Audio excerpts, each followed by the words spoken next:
We have a special CEO one-on-one interview today. We're going to do our first ever doubleheader.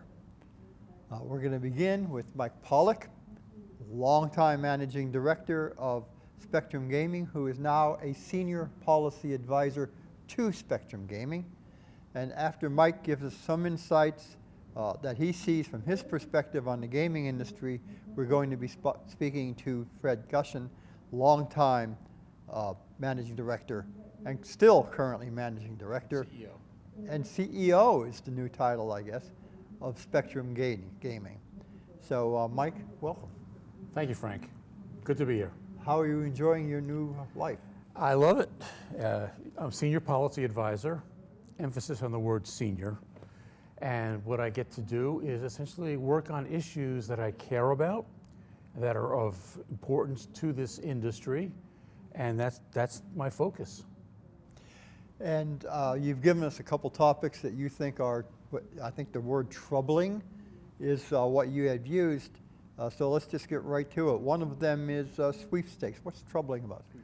Well, sweepstakes, there's two issues. Sweepstakes on the digital side and on the land-based side, it's so-called, I use air quotes here, skill games, slot machines in various convenience stores and so forth, and neither of which is regulated or licensed. But they are both present very real challenges to the licensed, regulated gaming industry. And my big concern, the gaming industry is certainly aware of this. Groups like the American Gaming Association and so forth certainly see the threats. My concern is, do the legislators and the regulators who set the rules and set the boundaries and set the standards for licensure, do they understand the full implications of these? Because really, when you're talking, they are forms of wagering. They meet all the criteria for wagering. There's consideration, you ask people for money, you have a game of chance, and you have a chance to win prizes. It's gambling. How do you regulate and license them if you do? And that's a big issue for this industry. And from a couple of standpoints, if I may, one of which is that the licensed regulated gaming industry has existed for, I'm going back to 1978, May of 1978 to be precise, when New Jersey and Atlantic City became the first jurisdiction outside of Nevada to offer legalized gaming. And it did so under a certain premise, that a license was going to be something you had to earn and demonstrate that you could earn by demonstrating your good character, honesty, and integrity. That turned this industry from being in one state into being now how many states? With more than 1,000 casinos across the US. They were able to gain public trust. They were able to gain the trust of Wall Street by maintaining some rigorous standards. You have that issue. If you water down those standards, that's big trouble. And on top of that, you have these new forms of gaming, which really simply eat into not just the revenues, but into the whole process of licensure. Not to mention, when you say revenues, you're talking, there's two kinds of revenues. There's the revenues of the legitimate licensed operators in those jurisdictions, and there's the tax revenues of the states.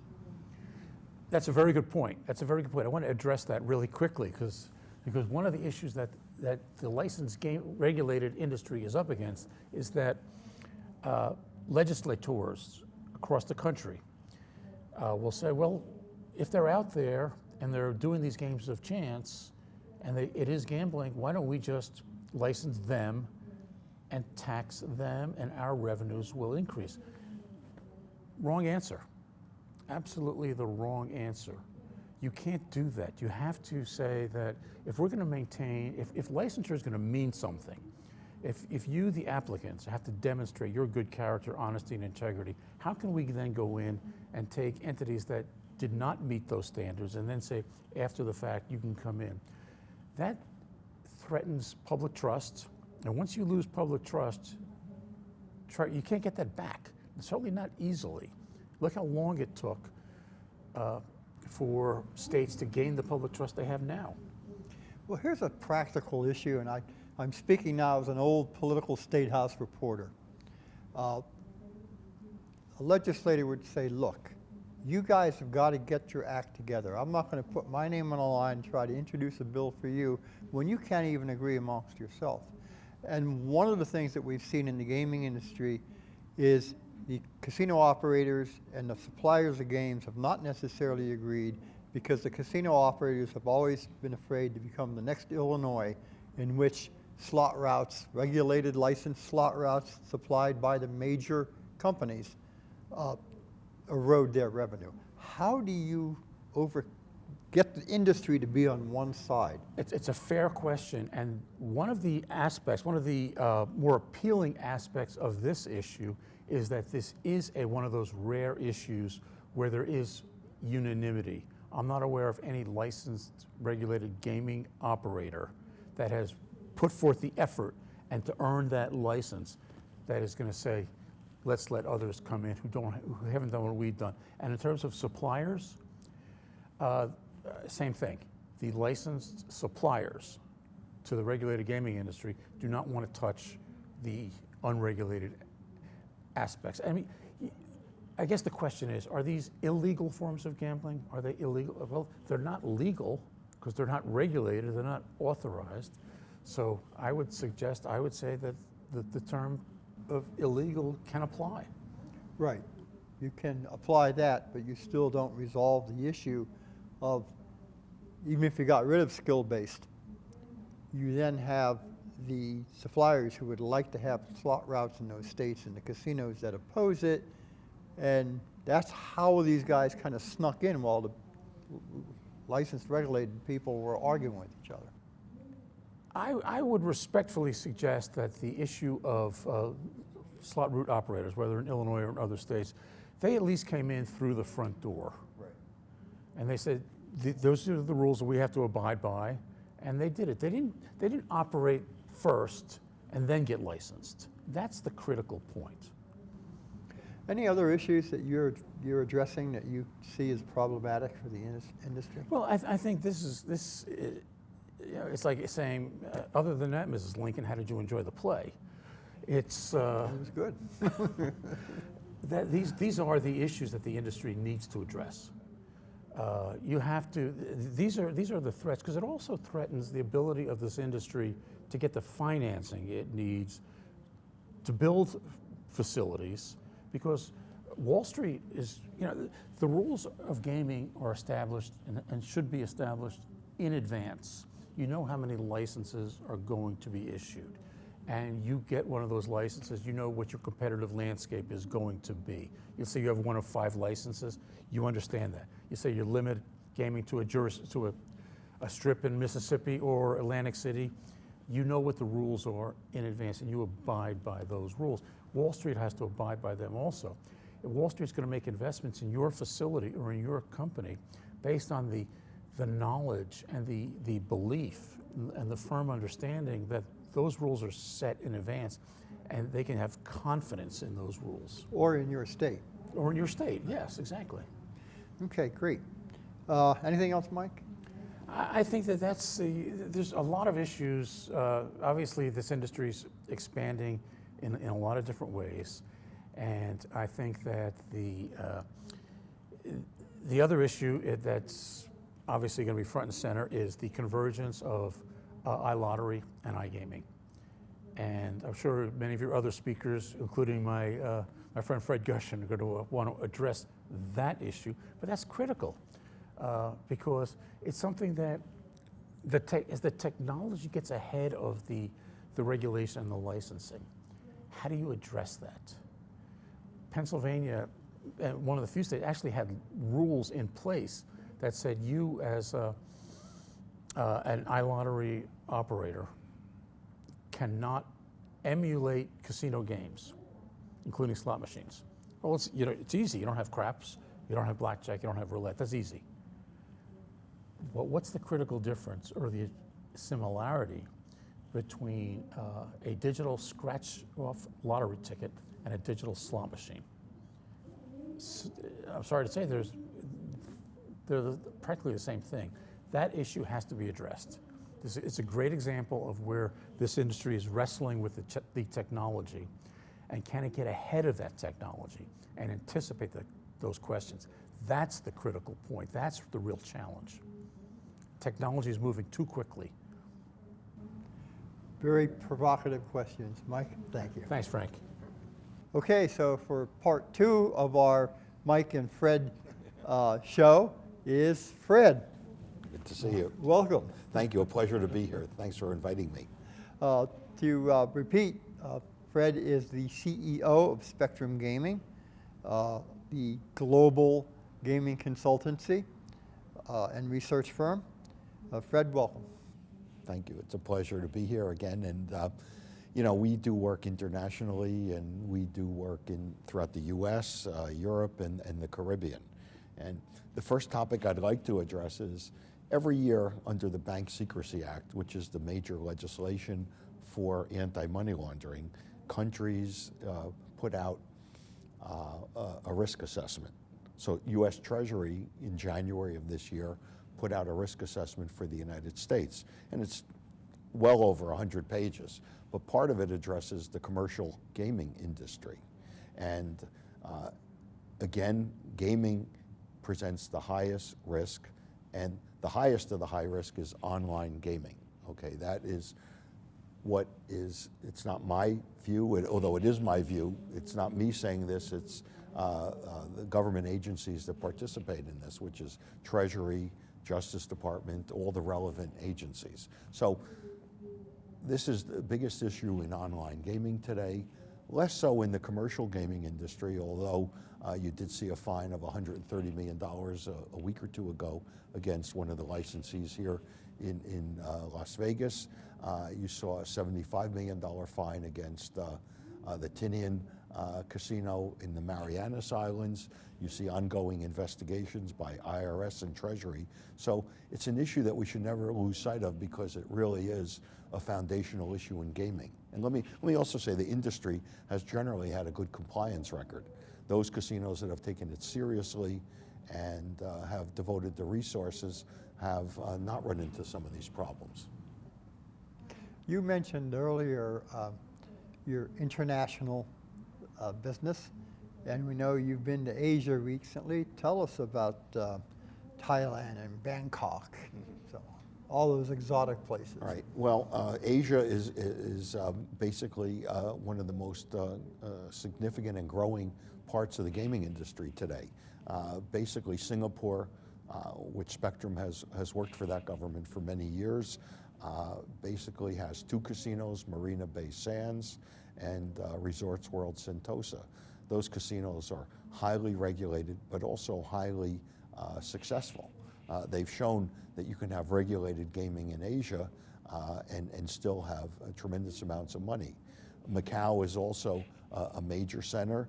The junket industry in Macau has suffered because of governmental restrictions. The junkets are highly controversial. They're involved in historically money laundering, because gaming debts are not legally collectible in China. So they filled the gap, basically, to allow that practice until they couldn't, and it was cracked down over the last 10 years by the Chinese government. So Thailand, the Philippines, Laos, a lot of these countries, especially Philippines, Laos, Vietnam, are now on the gray list of money laundering countries. They have casinos, they have online gaming businesses operating there, some licensed and some not licensed, but these types of issues are keeping countries like the Philippines and Laos on the gray list of money laundering countries, because they just don't seem to have the governmental will sometimes, or the resources to adequately address it. But ultimately, what does it mean to be on the gray list? It means you might have trouble getting corresponding banks to deal with you. It might mean people who are sending remittances back to the country are having difficulty. So it's a graduated thing. It gets more difficult the longer you're on, and the more significant the violations are. So you're spending time in Asia. What are you doing there? Well, basically, you know, we have a number of clients. We are looking at Thailand very carefully. You know, these people who are considering applying for licenses or developing? At this point in our business, we have to make a decision. Are we going to work on the governmental side or the private sector side? We haven't made that decision in Thailand yet. We think we can, they need regulation. If they're going to ask companies, international companies, to invest $3 billion, they need to have they need to assure them that the license is legitimate, that basically there's going to be an adequate level of regulation, and that the companies can operate, successfully there. They also have to, in countries like Thailand, where there's a huge illegal gaming market, the height of unfair competition is a legitimate casino competing against an illegal casino. So those types of issues are in the process of being examined and looked at in Thailand, what the scope of regulation should be. These are decisions that governments make. Consultants like us, we can give them our best advice, but ultimately these are governmental decisions, and they say they want to build their tourism industry. They have indicated they want to model to some degree after Singapore. So we'll see how it all plays out. It's right now in the early legislative phases, and there's a lot more to come. But the bottom line is Thailand has a once-in-a-generation opportunity to create a highly successful gaming industry because it already has a very sophisticated tourism industry. So gaming would be a natural fit if they can figure out the regulatory side. In Mike's segment, he touched upon sweepstakes and other games that are delivered online. And online digital has become, I guess, omni is the word that's used, but it's also brought in a lot of issues in addition to that, such as that he addressed. Tell us a little bit about this blurring or this merging of various kinds of gamings online and the issues that those raise. Well, I mean, online gaming, the reality is, excuse me, that about 60%, 2/3 is illegal or gray or black, and 1/3 is legal. In Europe and the US has now 8 states that have approved online gaming at this point in time. So the idea in concept is to migrate the illegal market to the legal market in those states that have it. But my personal view is, just like the junkets were on the wrong side of history in Asia, these companies can't have it both ways. They have to ultimately decide if they want to act or operate in legal markets or gray or black markets down the road. It's not going to happen overnight. Any other issues that you see that operators or suppliers should be interested in, that in which they interface with policy setters? Well, I mean, there's tremendous opportunity. You see, as I talked about Asia, you see the UAE legalizing gaming. You see Eastern Europe booming with casinos as well. So there's challenges and opportunities in everything. And for the suppliers, there's going to be tremendous opportunities down the road. For the gaming companies, tremendous opportunities. You saw yesterday that the Wynn organization got licensed in the UAE. MGM is applying in Abu Dhabi. New York is going through an RFP process. Thailand may go through a similar process in selecting licensees. So it's really a very positive thing. And my whole advocacy has been regulated gaming over the years is the key and the key to success. Sometimes, we're dealing with dramatically different cultures from what we see in the United States or Japan, which are very commercial societies, and with a long history of individualism, maybe not in Japan so much, but in the United States. In Asia, we see different cultures. And when we say Asia, if we draw that out toward the Middle East and the UAE, you've got some countries that are not necessarily theocratic states, but in which, say, the Muslim religion, which is anti-gambling, asserts a lot of influence. You've got cases of maybe some countries that do not have long histories of stringent regulation of anything, How do you deal with that disparate Well, kind of countries? yeah, when we work in various countries, first of all, it's the art of the possible.